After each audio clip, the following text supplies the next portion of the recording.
आज का हमारा टॉपिक है उत्पाद जीवन चक्र, जिसको बोलते हैं प्रोडक्ट लाइफ साइकिल। ठीक है, प्रोडक्ट लाइफ साइकिल। देखो, इस धरती पे जिस भी इंसान, जीव और चीज़ ने जन्म लिया है, बनी है, उसकी मृत्यु निश्चित है। मतलब जो आया है वो पक्का कभी ना कभी ख़त्म होगा, जाएगा। बिल्कुल उसी तरीके से हमारे फाइनल ईयर का एक टॉपिक है उत्पाद का जीवन चक्र, प्रोडक्ट लाइफ साइकिल। हम जिस प्रोडक्ट का निर्माण करते हैं, किसी वक्त हमने उसकी शुरुआत की थी, ठीक है, उसको बनाया था, उसको इंट्रोड्यूस किया था, तो वो प्रोडक्ट मार्केट में आया, लोगों ने पसंद किया, खरीदना शुरू किया।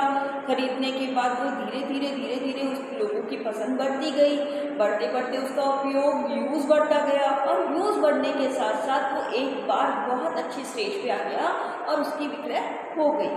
अब वो स्टेज आ जाती है जब विक्रय की मात्रा एक जो सेल होता है वो एक लेवल पे आके रुक जाता है कि भाई हाँ, सबको करीब करीब वो सेटिस्फाई कर चुका है, और वो उसके बाद उसकी विक्रय थोड़ी कम होने लग जाती है, सेल कम होने लग जाती है, क्योंकि करीब उपभोक्ता उसे संतुष्ट हो चुका होता है, और वो उत्पाद एक समय के बाद बूढ़ा हो चुका है या पुराना हो चुका है, ओल्ड हो चुका है। ठीक है, उसमें कुछ न्यू टेक्नोलॉजी आ जाती है, उसमें कुछ नया प्रोडक्ट आ जाता है, कोई नई वैरायटी आ जाती है, तो उस प्रोडक्ट की डिमांड धीरे धीरे कम होने लग जाती है। ठीक है, तो इसीलिए कंपनी जब भी किसी उत्पाद का निर्माण करती है तो उस उत्पाद का जीवन चक्र जरूर होता है, प्रोडक्ट साइकिल जरूर होता है। यानी उत्पाद अगर पैदा हुआ है, शुरू हुआ है, उत्पाद को स्टार्ट किया है हमने, तो पक्की बात वो ख़त्म भी होगा, एक दिन वो ख़त्म भी होगा। ठीक है, तो इसी पूरे प्रोसीजर को हम कहते हैं प्रोडक्ट लाइफ साइकिल, उत्पाद जीवन चक्र। अब इसकी कुछ स्टेजेस हैं। आपके पास क्वेश्चन आता है फाइनल ईयर में, बहुत बार आता है, तो फंक्शनल मैनेजमेंट करके जो हमारी बुक है उसका ये एक टॉपिक है और बहुत इंपॉर्टेंट टॉपिक है, आपको बहुत काम आएगा ये। तो देखिए, इसकी मेन स्टेजेस कितनी है, 1 2 3 4 5 एंड 6, पूरी 6 स्टेजेस हैं, जिसमें किसी उत्पाद की पैदाइश से लेकर, शुरुआत से लेकर उसका बिल्कुल ख़त्म होना तक पूरा का पूरा उन 6 स्टेजेस में आपको क्लियर करेंगे। ठीक है, अब पहले स्टेजेस के नाम सुनो, क्या क्या स्टेजेस होती है। सबसे पहला प्रोडक्ट डेवलपमेंट स्टेज, जिसको बोलते हैं उत्पाद विकास, यानी उत्पाद को बनाना, उत्पाद के गुणों का विकास करना, उसका निर्माण करना, उसको उत्पाद का रूप देना। ठीक है, कि वो एक प्रोडक्ट है, हम उसको यूज़ कर सकते हैं। ठीक है, तो उसको देना, रूप देना।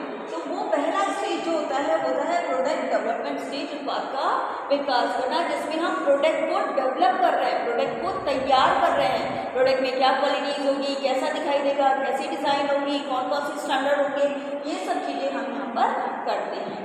ठीक है, तो प्रोडक्ट डेवलपमेंट स्टेज। उसके बाद दूसरी स्टेज आती है बेटा इंट्रोडक्शन स्टेज, यानी मार्केट में प्रोडक्ट को इंट्रोड्यूस करना, मार्केट में प्रोडक्ट को, उत्पाद के बारे में, प्रोडक्ट के बारे में, उसकी क्वालिटी के बारे में बताना, फ्री सैंपल वगैरह बांटना, एडवर्टाइजमेंट्स वगैरह करना, और बहुत सारी प्रमोशनल एक्टिविटीज़ इस टाइम पे की जाती है ताकि सभी लोग उत्पाद के बारे में जान सके। क्योंकि ये इंट्रोडक्शन स्टेज या प्रवेश जो स्टेज होती है, ये वो स्टेज होती है जिस वक्त हमारे उत्पाद को बहुत कम कस्टमर्स जानते हैं, बहुत ही कम मीडिएटर्स, जो होलसेलर है, रिटेलर्स है, तो व्यापारी वगैरह बहुत कम जानते हैं, अभी कोई ज़्यादा जानता नहीं है इस उत्पाद को।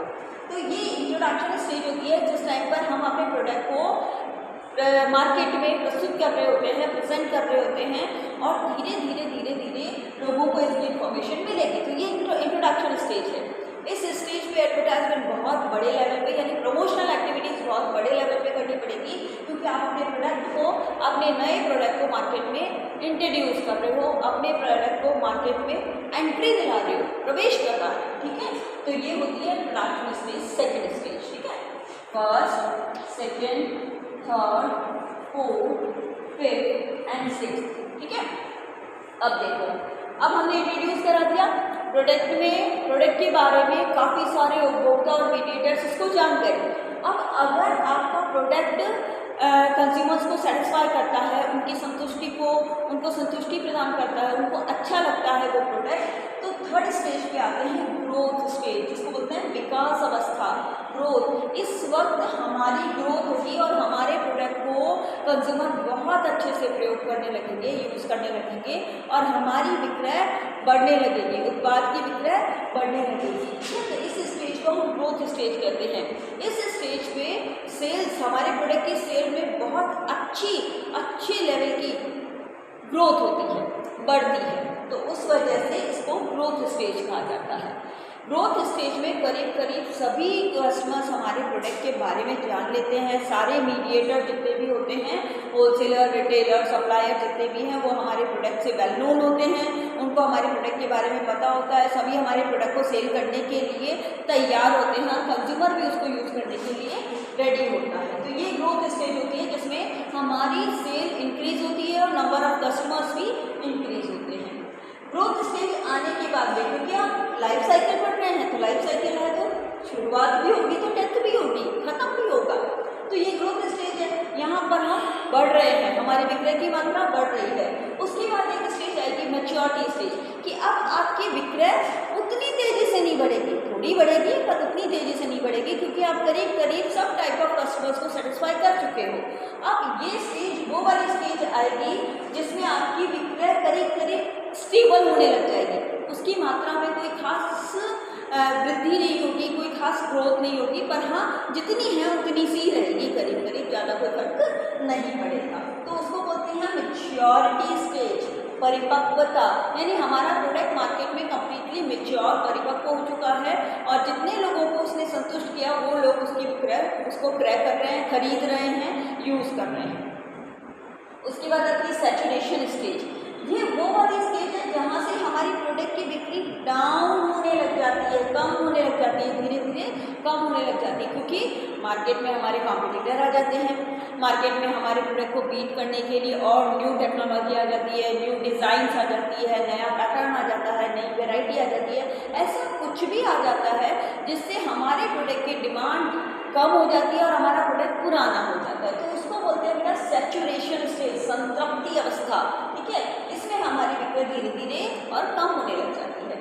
फिर एक लास्ट स्टेज आती है जब हमारा प्रोडक्ट बिल्कुल डेड वाली कंडीशन में आ जाता है और प्रोडक्ट का पतन होने लग जाता है, बिल्कुल नीचे गिरने लग जाता है। ये तो इसको बोलते हैं डिक्लाइन स्टेज, पतन अवस्था, बिल्कुल नीचे आने लग जाता है। ठीक है, तो ये है सारी 6 स्टेजेस, ठीक है, इसकी प्रोडक्ट लाइफ साइकिल की। अब मैं आपको इसका ग्राफ दिखाती हूँ। ग्राफ देखो, यहाँ है सेल्स और प्रॉफिट, आपका विक्रय और लाभ। ये नीचे वाला पोर्शन जो अपने जीरो से नीचे वाला पोर्शन हानि को दिखा रहा है, लॉसेस को दिखा रहा है। अब देखो, सबसे पहले बात करते हैं, ये जो कर्व है वो सेल को बता रहा है। ठीक है, हम शुरुआत में जब सेल करेंगे तो हमारी सेल थोड़ी होगी, बिल्कुल थोड़ी होगी, तो हमारी सेल धीरे धीरे क्योंकि हम अभी प्रोडक्ट को डेवलप कर रहे हैं तो थोड़े ही बिकेंगे, फिर धीरे धीरे इंट्रोडक्शन स्टेज तक हमारी बिक्री थोड़ी सी बढ़ने लग जाएगी। ग्रोथ स्टेज तक आके अचानक तेजी से बिक्री बढ़ेगी, बिक्री एकदम से बढ़ेगी। मैच्योरिटी में भी हाँ हमारी जितनी बिक्री उतनी रहेगी, और बिक्री होने की स्टेशनेशन वाली जो स्टेज है, संतृप्ति वाली, यानी परिपक्वता के जस्ट बाद हमारी बिक्री की मात्रा में कमी होने लग जाएगी, क्योंकि हम मैच्योरिटी दे चुके हैं, हम परिपक्वता दे चुके हैं, हमारे ग्राहक जितने खरीदने थे, जितनों को पसंद था, उन्होंने सबने खरीद लिया है, और उसके बाद अब विक्रय की मात्रा रुक जाएगी, बढ़ेगी नहीं, यहाँ पे स्टेबल हो जाएगी, और उसके बाद धीरे धीरे हमारे प्रोडक्ट की सेल कम हो जाएगी। प्रोडक्ट की सेल कम होते होते एक दिन ये स्थिति आ जाएगी कि वो बहुत ज़्यादा गिर जाएगी, और ये स्थिति डिक्लाइन वाली यानी खत्म, उसके बाद प्रोडक्ट खत्म हो जाएगा। अब अगर मैं टाइपराइटर की बात करूँ तो किसी ज़माने में टाइपराइटर जब इन्वेंशन हुआ था, शुरुआत में तो कम डिमांड थी, फिर धीरे धीरे उसको मार्केट में इंट्रोड्यूस किया, लोगों ने उसको जाना समझा तो काम भी लेना शुरू किया। जब उनको पसंद आया तो ग्रोथ हुई, उसकी ग्रोथ होने के बाद सब लोग काम में लेने लग गए, तो एक मैच्योरिटी स्टेज हुई। पर उसके बाद कंप्यूटर आ गए, ठीक है ना, तो कंप्यूटर आने की वजह से टाइपराइटर्स की डिमांड बिल्कुल कम हो गई। ठीक है, तो टाइपराइटर की डिमांड धीरे धीरे कम हो गई, और आज ये अवस्था है, आज के आज से बहुत सालों पहले तक ये अवस्था है कि वो बिल्कुल खत्म हो चुका है, टाइपराइटर नाम की चीज़ बची ही नहीं। This is called decline of the product, ये प्रोडक्ट की डिक्लाइन है, खत्म हो जाता है प्रोडक्ट। इस स्टार्ट हुई और धीरे धीरे धीरे धीरे डाउन हुई। तो बिल्कुल उसी तरीके से अगर प्रॉफिट का कर्व बनाएंगे हम, तो देखो प्रोडक्ट की जब शुरुआत होती है तो इस टाइम पे विक्रय तो हमारी हो रही है, सेल तो हमारी हो रही है, पर इस वक्त हम सिर्फ अपनी कॉस्ट को भी पूरा कवर नहीं कर पाते, क्योंकि हमारी विक्रय जो होती है वो बहुत कम होती है, तो हम कॉस्ट को भी ज़्यादा कवर नहीं कर पाते। इसीलिए शुरुआत के टाइम पे जब प्रोडक्ट डेवलपमेंट का टाइम होता है, उत्पाद विकास का टाइम होता है, तो हमें बहुत बड़ी मात्रा में हानि, लॉसेस को उठाना पड़ता है। तो इंट्रोडक्शन स्टेज तक आप लॉसेस को उठाते हो कि आपका प्रोडक्ट अभी मार्केट में इंट्रोड्यूस हो रहा है, धीरे धीरे धीरे धीरे लोगों को पता चलेगा, तो आप ये पोर्शन में दिखा रहे हो, ये पोर्शन हानि को दिखा रहा है, ठीक है। ये पोर्शन दिखा रहा है कि आपकी विक्रय तो हो रही है, धीरे धीरे धीरे धीरे थोड़ा थोड़ा पता चल रहा है लोगों को, पर आपकी अभी लागत भी, कॉस्ट भी कवर नहीं होती। फिर ग्रोथ स्टेज के बाद जब अचानक हमारी बिक्री बहुत अच्छे से बढ़ने लग जाएगी और प्रोडक्ट बहुत अच्छे से फेमस हो जाएगा सबके बीच में, तो हमारी लाभों की मात्रा भी बढ़ने लग जाएगी, हमारे प्रॉफिट्स भी बढ़ने लग जाएंगे। जिस तरीके से विक्रय बढ़ी उस तरीके से लाभ भी बढ़ने लग जाएंगे। लाभ बढ़ने के बाद परिपक्वता, मैच्योरिटी स्टेज में जब विक्रय स्टेबल हो गई तो लाभ भी स्टेबल हो जाएंगे, रुक जाएंगे, वहीं रह जाएंगे, लाभों में कोई खास वृद्धि नहीं होगी, प्रॉफिट्स आपके इंक्रीज नहीं होंगे, ठीक है। तो प्रॉफिट स्टेबल हो गए, स्टेबल होने के बाद जब ये सैचुरेशन वाली कंडीशन आ गई, हमारे कॉम्पिटिटर मार्केट में आ गए, नई वेराइटी आ गई, नई टेक्नोलॉजी के प्रोडक्ट आ गए, तो हमारी विक्रय बहुत, सेल बहुत तेजी से डाउन होगी, तो प्रॉफिट भी बिल्कुल डाउन होने शुरू हो जाएंगे और एक दिन हम जीरो प्रॉफिट पे पहुंच जाएंगे, यानी कुछ नहीं बचा, लागत तो निकालना बड़ी बात, हमारा प्रोडक्ट भी खत्म होने की स्थिति में आ गया है। तो ये नीचे वाला पोर्शन हानि को दिखा रहा है, ये वाला पोर्शन लाभों को दिखा रहा है, ठीक है। तो ये लाभों को दिखा रहा है। तो इस तरीके से ये किसी भी उत्पाद का जीवन चक्र है, प्रोडक्ट की लाइफ साइकिल है, जिसमें वो डेवलपमेंट स्टेज से लेकर कैसे घूमते फिरते सालों में होता है ये काम, बहुत सालों में, और डिक्लाइन यानी पतन वाली स्टेज पे, यानी प्रोडक्ट का कंप्लीटली खत्म हो जाना, ठीक है। इस जो थॉट है ये, है ना, ये जो स्टडी है, इसको सबसे पहले दिया लेविट ने, ठीक है, सबसे पहले दिया लेविट ने, उसके बाद और बहुत सारे लोगों ने दिए इसके बारे में अपने आइडियाज़ और अपनी थ्योरीज, पर सबसे पहले प्रोडक्ट लाइफ साइकिल की थ्योरी किसने दी थी? लेविट ने दी थी। तो आप ध्यान रखेंगे कि प्रोडक्ट लाइफ साइकिल की फर्स्ट थ्योरी लेविट ने दी थी। इसकी 6 स्टेजेस होती है। स्टार्टिंग की 2 स्टेजेस हानि, लॉसेस को दिखाती है, और बाकी ग्रोथ और मैच्योरिटी, सैचुरेशन वाली स्टेज प्रॉफिट को इंक्रीज करते हुए फिर डिक्रीज करते हुए, और लास्ट में प्रोडक्ट बिल्कुल डिक्लाइन यानी खत्म हो जाता है, सेल हमारी बिल्कुल उस प्रोडक्ट की बंद हो जाती है। तो ये था उत्पाद जीवन चक्र, प्रोडक्ट लाइफ साइकिल। आपको अच्छे से समझ आ गया होगा ये टॉपिक। कुछ भी अगर समझ नहीं आता है तो आप इजीली कमेंट करके पूछ सकते हो। को टॉपिक में कोई प्रॉब्लम है, किसी भी डायग्राम में कहीं कोई प्रॉब्लम है, तो आप मुझे कमेंट करके पूछ सकते हो। अगर आपको वीडियो पसंद आए तो प्लीज़ लाइक करिएगा, ज़्यादा से ज़्यादा लोगों के साथ शेयर करिएगा और मेरे चैनल को सब्सक्राइब करिएगा। Thank you.